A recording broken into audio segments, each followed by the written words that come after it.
تو عمران خان کی بہنوں کی فی الحال عمران خان سے ملاقات روکی تو نہیں گئی، کیونکہ آج بھی ان کی ملاقات ہوئی ہے۔ تو میرا گمان یہ کہ یہ اڈیالہ کے باہر رش کم کرنے کے لیے قدم اٹھایا گیا ہے۔ اڈیالہ کے باہر جو تماشا لگ رہا ہے اور بہت سے لوگ وہاں پہ جمع ہو جاتے ہیں جن میں زیادہ تر سوشل میڈیا ریلیٹڈ لوگ ہیں، تو ایک تو ان میں فرق کرنا مشکل ہے اور دوسرا ان کو ہینڈل کرنا مشکل ہے۔ تو جیل کی سیکورٹی کمپرومائز ہو رہی ہے۔ جیل میں بڑے بڑے خطرناک قیدی ہیں، ویسے خاص طور پر خطرناک کیڑا قیدی ہونا ہے، لیکن اس کے علاوہ بھی کچھ غیر ملکی ہیں، کچھ دہشت گرد ہیں جو اڈیالہ جیل میں ہے۔ تو خدشہ یہ ہے کہ پی ٹی آئی کے لوگوں میں شامل ہو کر دہشت گرد کوئی نہ کوئی واردات کر سکتے ہیں۔ اب خان صاحب کے کیسز کی سماعت ویڈیو لنک کے ذریعے ہوگی تو یہ تو اور اچھی بات ہے کہ بہت سے لوگ اس کیس کی سماعت کے دوران عمران خان کا دیدار کر سکیں گے، اور اگر سیکورٹی والوں نے اجازت دی نہ بھی دی تو بھی خان صاحب کی تصویریں لیک ہو سکتی ہیں۔ تو جہاں تک معاملہ عمران خان کے سوشل میڈیا کے پیغامات کا، تو اس میں کوئی شک نہیں کہ سیکورٹی ادارے اس بات کا سراغ لگانے میں اب تک ناکام ہے کہ خان صاحب کا سوشل میڈیا اکاؤنٹ کون ہینڈل کر رہا ہے یا ان کو پیغامات ایکچولی کون پہنچاتا ہے۔ علیمہ خان پر اس سے پہلے بھی پابندی لگائی گئی تھی تو کچھ عرصے کے لیے پیغامات کا سلسلہ رک گیا تھا، تو اس لیے زیادہ تر چانسز یہی ہے کہ اگر خان صاحب کی بہنیں ان سے تواتر کے ساتھ ملاقات نہیں کرتی تو یہ سلسلہ روکا جا سکتا ہے۔ تو بہرحال خان صاحب کی توشہ خانہ کیس میں سزا کے بعد جیل کے اندر ٹرائل ہے، یہ بالکل رک جائے گا۔ تو خان اسی لیے پریشان ہے کیونکہ نہ معافی مل رہی ہے، نہ کوئی ان سے بات کرنے کے لیے تیار ہے۔ اس کے علاوہ عمران خان کی ہمشیرہ علیمہ خان پر انڈا پھینکنے اور عمران خان کو جیل میں ہراساں کیے جانے کے خلاف دائر 2 الگ الگ درخواستوں کی سماعت پر فیصلہ محفوظ کر لیا گیا ہے۔ ایڈیشنل ڈسٹرکٹ اینڈ سیشن جج فرج جبین رانا نے ان درخواستوں کی سماعت کی ہے۔ درخواست میں یہ موقف اختیار کیا گیا ہے کہ علیمہ خان پر انڈا پھینکنے والی خاتون اور اس کے سہولتکاروں کے خلاف مقدمہ درج نہیں کیا گیا، حالانکہ واقعے کے وقت صدر بیرونی پولیس کے ایس ایچ او اور سب انسپیکٹر موقع پر موجود تھے جنہوں نے حملہ آوروں کو بھگا دیا۔ علیمہ خان اور ان کی فیملی کی زندگیاں خطرے میں ہیں اور متعلقہ پولیس اہلکاروں کی مبینہ پشپنائی سے حملہ آور فرار ہوئے۔ تو یہ درخواست ان حملہ آوروں کے خلاف مقدمے کے لیے دی گئی ہے، اور دوسری درخواست میں یہ موقف اختیار کیا گیا کہ عمران خان کو وزیر اعلیٰ پنجاب کے حکم پر جیل سپرنٹینڈنٹ غفور انجم اور ڈپٹی سپرنٹینڈنٹ سبتین ہراساں کرتے ہیں۔ تو خان صاحب جو بڑے بہادر ہونے کا دعویٰ کرتے ہیں اس درخواست کے بعد، تو لگتا ہے کہ وہ کوئی دوشیزہ ہے جنہیں جیل سپرنٹینڈنٹ تنگ کر رہا ہے۔ اس درخواست میں عمران خان کی بہنوں کو بھی ہراساں کرنے کا الزام لگایا گیا ہے اور کہا گیا کہ انہیں گرفتار کر کے رات گئے ویران جگہوں پر چھوڑا جاتا ہے جو سیکورٹی رسک ہے۔ اس درخواست میں A S P Zainab, S H O Aizaz, S H او ثاقب اور جیل چوکی انچارج کو بھی ذمہ دار ٹھہرایا گیا۔ یہی وجہ ہے کہ پی ٹی آئی کے لوگ جب عمران خان سے ملنے جاتے ہیں تو اس قسم کی وہ درخواستیں دے دے کر عدالتی عملے کو تنگ کرتے ہیں۔ تو میرا خیال ہے اس کا مکمل اور پکا بندوبست کر لیا گیا کہ اس کے بعد یہ چیزیں نہ ہوں۔ اب خان صاحب کے ملٹری سیکرٹری بریگیڈیئر ٹائر محمد احمد کا بیان توشہ خانہ 2 کیس میں خاصی اہمیت کا حامل ہے، کیونکہ وہ سابق وزیر اعظم کے ملٹری سیکرٹری رہ چکے ہیں اور ان کا جو بنیادی کردار ہے وہ تحائف کی وصولی، ان کا اندراج اور پھر ان کو توشہ خانہ منتقل کرنا، یہ ان کے فرائض میں شامل ہے۔ تو ان کی گواہی اس معاملے میں بڑی اہم ہے۔ بریگیڈیئر محمد احمد کو 2020 اپریل میں بریگیڈیئر نسیم افتخار چیمہ کی جگہ عمران خان ملٹری سیکرٹری لگایا گیا تھا، اور جب عمران خان صاحب ایوان اقتدار سے نکالے گئے تو اس وقت بھی وہ ان کے ملٹری سیکرٹری تھے۔ تو یہ بڑے اہم گواہ ہے اور ان کی گواہی پر عمران خان صاحب کو سزا ہو سکتی ہے، جس کے بارے میں قانونی ماہرین کہتے ہیں کہ کم از کم 10 سال قید کی سزا ہو سکتی ہے۔ اگلی خبر یہ کہ بھارتی وزیر اعظم نریندر مودی کو امریکی صدر نے فون کیا ہے، اور پاک بھارت جنگ کے بعد جون میں آخری مرتبہ ٹرمپ نے مودی سے اس وقت بات کی تھی جب مودی کسی کانفرنس میں شرکت کے لیے کینیڈا گئے ہوئے تھے۔ جب سے ٹرمپ نے بھارت پر ٹیرف لگایا اس کے بعد سے دونوں رہنماؤں میں کوئی بات چیت نہیں ہوئی۔ تو اب جون کے بعد ٹرمپ کا مودی کو پہلا فون گیا ہے۔ پتہ یہ چلا کہ مودی صاحب کی سالگرہ ہے اور وہ 75 برس کے ہو گئے ہیں۔ تو اب 75 برس میں بھی نریندر مودی کو عقل نہیں آئی، تو خان صاحب تو ابھی ان سے 2-3 سال چھوٹے ہیں۔ خان صاحب کا سن پیدائش اکتوبر 1952 ہے۔ اس کے علاوہ ایک اور بڑی خبر جس نے پاکستان کی دنیا کے اندر اہمیت کو بڑا نمایاں کیا ہے اور پاکستان کی ایک بڑی سفارتی کامیابی ہے، وزیر اعظم شہباز شریف سعودی ولی عہد شہزادہ محمد بن سلمان کی دعوت پر سعودی عرب پہنچے ہیں۔ جہاں انہیں بڑا پروٹوکول دیا گیا ہے. تو سعودی فضائیہ کے F-16 لڑاکا طیاروں نے وزیر اعظم کے طیارے کو حصار میں لے لیا اور اسے اسکواڈ کرتے ہوئے وہ سعودی عرب کے اندر انہیں لینڈ کرایا گیا. تو یہ آؤٹ آف دی وے جا کر پاکستان کے وزیر اعظم کا جو استقبال کیا گیا اس نے پاکستان کی اہمیت کو بہت نمایاں کر دیا ہے. Prince Mohammed bin Salman, Prime Minister of Kingdom of Saudi Arabia, and the custodian of the two holy mosques, His Majesty King Salman bin Abdulaziz. Thank you very much. It's very kind of you. اور پوری دنیا میں پاکستان جو سفارتی محاذ پر کامیابی حاصل کر رہا ہے اس کا دشمن بھی اعتراف کر رہے ہیں. تو جو بیچارے کل تک یہ سوال اٹھا رہے تھے کہ عرب اسلامک کانفرنس میں پاکستان کا کیا کام، ان کے لیے تو یہ اور زیادہ بڑی خبر ہے کہ سعودی عرب نے پاکستان کو بہت شاندار قسم کا پروٹوکول دیا ہے. اور یہ وہ پاکستان ہے جو چند ماہ قبل جب سعودی عرب سے ملنے گئے تھے عمران خان صاحب تو واپسی میں زکوٰۃ کے چاول اور زکوٰۃ کا آٹا لے کر آئے تھے. اور آج حالت یہ ہے کہ پوری سعودی حکومت جو ہے وہ پاکستانی وزیر اعظم کے استقبال میں آنکھیں بچھائی ہوئی ہے. ڈپٹی گورنر ریاض شہزادہ محمد بن عبد الرحمن بن عبدالعزیز نے پاکستانی پرائم منسٹر کا استقبال کیا. اب یہ دورہ بڑا امپورٹنٹ ہے. کل وزیر اعظم کو برطانیہ جانا ہے اور برطانیہ میں 2 روزہ قیام کے بعد وہ امریکہ جا رہے ہیں جہاں پر ان کی ٹرمپ سے ملاقات جو ہے وہ آلموسٹ طے ہے. ٹرمپ جو ہے وہ 23 سپٹمبر کو اقوام متحدہ کے اجلاس سے خطاب کریں گے.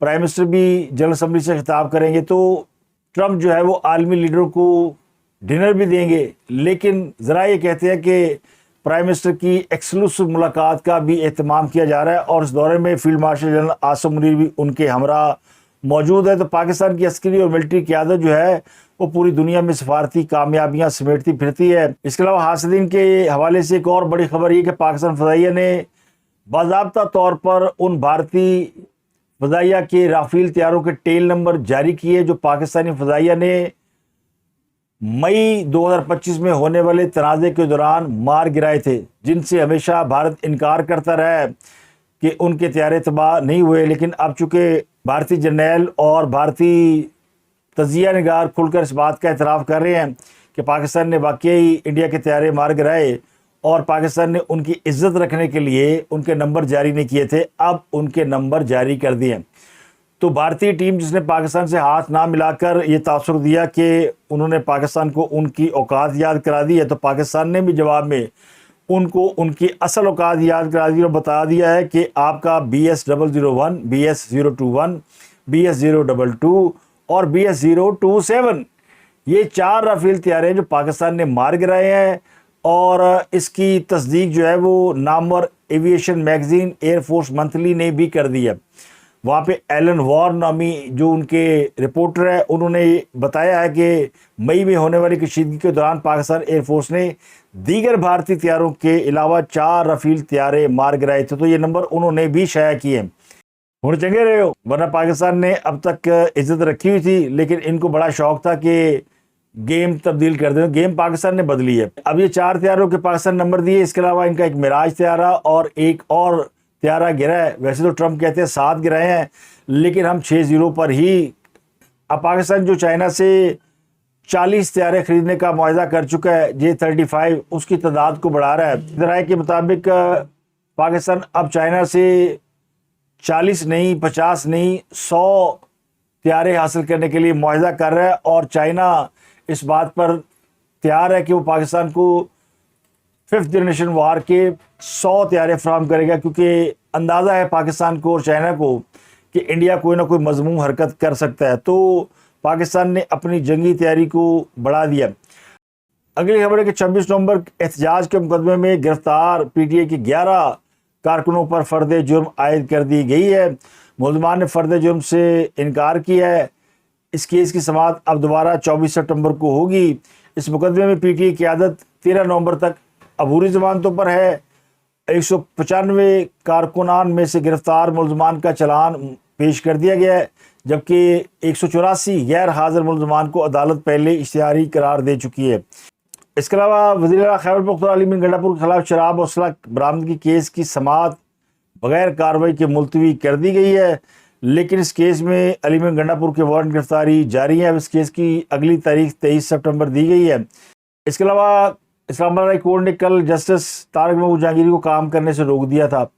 اس کے حوالے سے آج اسلام آباد کی کئی عدالتوں میں وکلاء نے ہڑتال کی ہے اور یہ معاملہ اب دوبارہ عدالت کے سامنے پیش کر دیا گیا ہے اور چیف جسٹس کورٹ کی کل کی سماعت کی آڈیو ویڈیو ریکارڈنگ مانگ لی گئی ہے۔ درخواست دائر کی گئی ہے بیرسٹر جہانگیر جدون کی جانب سے، جس میں موقف اپنایا گیا کہ میڈیا پر بڑے پیمانے پر چیف جسٹس جہانگیر کا کیس رپورٹ ہوا ہے۔ چیف جسٹس نے وکلاء کو کہا ابھی کوئی آرڈر پاس نہیں کر رہے، لیکن سماعت ختم ہونے کے بعد معلوم ہوا کہ جسٹس جہانگیری کو کام کرنے سے روک دیا گیا ہے، تو 16 سپٹمبر دن 1 بجے کورٹ نمبر 1 کی آڈیو ویڈیو ریکارڈنگ دی جائے۔ دوسری طرف جسٹس طارق محمود جہانگیری کو کام کرنے سے روکے جانے سے متعلق عدالت نے تحریری حکم نامہ جاری کر دیا۔ 2 صفحات پر مشتمل ہے۔ چیف جسٹس سرفراز ڈوگر اور جسٹس اعظم خان اس بینچ میں تھے جنہوں نے فیصلہ جاری کیا ہے، جس میں کہا گیا کہ جج کی اہلیت کا سوال ہے اور چونکہ سپریم جوڈیشل کونسل میں شکایت بھی زیر التوا ہے تو اس لیے ان کو جوڈیشل ورک سے روکا گیا ہے۔ تو اس فیصلے سے اسلام آباد ہائی کورٹ میں خاصا بھوچال ہے اور چیف جسٹس کی کاز لسٹ بھی منسوخ کر دی گئی ہے۔ جسٹس سمن رفعت امتیاز نے بھی کسی کیس کی سماعت نہیں کی ہے، جبکہ جسٹس بابر ستار اور جسٹس سردار اعجاز اسحاق یعنی جو پی ٹی آئی کے ہم خیال جج ہیں انہوں نے کسی کیس کی سماعت نہیں کی۔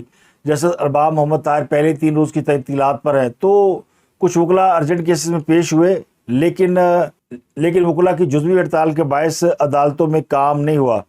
پاکستان میں سیلاب نے بڑے پیمانے پر تباہی پھیلائی ہے۔ سندھ حکومت بھی متاثرین کی بحالی کے لیے ایکٹیو ہے، اس لیے وہ کسانوں کے لیے پیکج لے کر آ رہے ہیں اور سندھ میں جو سپر فلڈ کا خطرہ تھا وہ بھی اب ٹل چکا ہے۔ اس کے علاوہ پنجاب حکومت بھی تیزی سے متاثرین کی بحالی کے لیے کام کر رہی ہے۔ وزیر اعلیٰ پنجاب سیلاب سے متاثرہ علاقوں کا دورہ بھی کر رہی ہے اور وہاں پیکج بھی اناؤنس کر رہی ہیں۔ اس کے علاوہ پنجاب حکومت نے ٹرانسپورٹ ویژن 2030 کے تحت صوبے کی پہلی ای ٹیکسی اسکیم کے باقاعدہ آغاز کا اعلان کر دیا ہے اور اسکیم کے پہلے مرحلے میں 1100 الیکٹرک ٹیکسیاں شہریوں میں فراہم کی جائیں گی۔ تو درخواستیں مانگی گئی ہیں آن لائن ای ٹیکسی کے لیے۔ پنجاب کی ویب سائٹ پر 5 اکتوبر 2025 تک یہ درخواستیں جمع کرائی جا سکتی ہیں۔ منصوبے کے مطابق خریداروں کے لیے سبسڈائز ڈاؤن پیمنٹ کی سہولت فراہم کی جائے گی۔ سود کی ادائیگی کا بوجھ حکومت برداشت کرے گی اور 40 لاکھ سے 1 کروڑ مالیت کی گاڑیوں پر پنجاب حکومت خریدار کی ڈاؤن پیمنٹ میں 5,85,000 روپے بھی ادا کرے گی۔ باقی رقم جو ہے وہ شراکت دار بینک فائنانس کرے گا۔ یہ اقدام نہ صرف فضائی آلودگی کو کم کرے گا بلکہ ایندھن کے اخراجات میں بھی نمایاں کمی لائے گا اور اس سے روزگار کے مواقع بھی پیدا ہوں گے۔ ایک اچھی خبر ہے کہ پی آئی اے 21 سال بعد منافع بخش ادارہ بن گیا ہے اور قومی ایئر لائن نے 2025 کی پہلی ششماہی یعنی 6 ماہ میں 11.5 ارب روپے منافع کمایا ہے، جو 2004 کے بعد پہلا منافع ہے۔ پی آئی اے جو پی آئی اے ہولڈنگ کمپنی کا حصہ ہے، اس نے جنوری سے جون تک یہ منافع ارن کیا ہے، 40.64 ملین ڈالر بنتے ہیں اور جو اس میں پی آئی اے کا خالص منافع ہے وہ 6.8 ارب روپے بنتا ہے۔ تو 11.5 روپے یہ ادارہ کما رہا ہے جو نقصان میں تھا اور اسے بیچنے کی باتیں کی جا رہی تھیں۔ تو اس کی یورپ امریکہ کے لیے پروازیں کیا کھلی ہیں کہ ادارے کی قسمت ہی بدل گئی ہے۔ تو عمران خان کے دور حکومت میں پائلٹوں کی جعلی ڈگری کا ایشو بنا کر جو پابندیاں لگوائی گئی تھیں، اگر وہ نہ لگوائی جاتی تو پی آئی اے کو بیچنے کی بات نہ ہوتی۔ لیکن اب ایک اچھی بات ہے کہ پی آئی اے منافع بخش ادارہ بن گیا ہے۔ اللہ کرے کہ پاکستان کے باقی ادارے بھی جو خسارے کی صورتحال اس سے نکل آئے، خاص کر ریلوے، تو پاکستانی خزانے پر بوجھ بڑی حد تک کم ہو جائے گا۔ پنجاب میں مونسون بارشوں کا 11واں اسپیل 19 سپٹمبر تک جاری رہنے کا امکان ہے۔ بارشوں کی پریڈکشن کی جا رہی ہے اگلے 24 گھنٹوں میں پنجاب کے بیشتر اضلاع میں بارش ہوگی اور ندی نالوں میں بہاؤ میں اضافے کا امکان ہے۔ گو سیلاب کے خدشات اور خطرات کم ہو گئے، لیکن بارشوں کے باعث سیلاب زدگان کی امداد کا کام متاثر ہو سکتا ہے۔ اس کے علاوہ ستلج اور پنجاب میں سیلاب کی وجہ سے جو M5 موٹر وے ہے اس کا ایک بڑا حصہ ٹوٹ گیا ہے اور جلال پور پیروالا کے مقام پر جو تازہ ترین صورتحال ہے اس کی لائیو مانیٹرنگ کی جا رہی ہے سیف سٹی کے کیمروں سے۔ تو جلال پور پیر والا وہ مقام ہے جہاں پر بڑے پیمانے پر سیلاب نے مقامی آبادی کو آلموسٹ ڈبو دیا ہے اور کئی افراد کی اس میں موت بھی واقع ہوئی ہے۔ اگلی خبر کراچی میں بچوں سے زیادتی کیس کے ملزم کے حوالے سے ہے، جسے پولیس نے عدالت میں پیش کیا، جہاں پر متاثرہ بچیوں نے اس کو تھپڑ دے مارے۔ کراچی کے جوڈیشل مجسٹریٹ جنوبی کی عدالت میں اس کیس کی سماعت ہوئی۔ پولیس نے 7 مقدمات میں نامزد ملزم شبیر تنولی کو عدالت میں پیش کیا، جہاں وہ بچیاں موجود تھیں جن کے ساتھ زیادتی کے واقعات ہوئے، تو انہوں نے ملزم کو احاطہ عدالت میں ہی کوٹ دیا اور اس کی جی بھر کے پٹائی کی۔ پولیس نے ملزمان کے جسمانی ریمانڈ میں توسیع کی سزا کی، جسے عدالت نے منظور کرتے ہوئے ملزم کا مزید 3 روز کے لیے ریمانڈ دے دیا ہے۔ اس سے پہلے پولیس کی جانب سے بتایا گیا تھا کہ ملزم کو اہل علاقہ کی شکایت پر گرفتار کیا گیا ہے۔ ملزم 2016 سے بچیوں سے زیادتی کر کے ان کی ویڈیو بناتا تھا اور اس کے خلاف تھانہ ڈیفنس میں مقدمات درج ہیں۔ پولیس نے دعویٰ کیا تھا کہ اس نے 100 بچوں سے زیادتی کا اعتراف کیا ہے اور اس سے ایک ڈائری ملی ہے جس میں سے 60-70 بچوں کے نام، پتے اور کوائف درج کیے ہوئے تھے۔ یہ ان کی ویڈیو بنا کے اپنے موبائل میں رکھتا تھا۔ تو صحافیوں نے ملزم سے پوچھا کہ وہ بچوں کی ویڈیوز کا کیا کرتا تھا، تو اس کے جواب میں ملزم نے کہا کہ وہ اپنی جنسی تسکین کے لیے ان ویڈیو کو بعد میں دیکھا کرتا تھا۔ تو یہ کتنا افسوسناک واقعہ ہے۔ ایسے ملزم کو تو پنجاب کی اگر CCD پولیس پکڑتی تو شاید یہ اتنا بھی بتانے کے قابل نہ رہتا کہ یہ ان ویڈیوز کا کیا کرتا تھا۔ ان ملزمان کے لیے مجھے لگتا ہے کہ CCD بالکل ٹھیک کرتی ہے کہ ان کو موقع پر ہی ان کا حساب کتاب کر دیتی ہے۔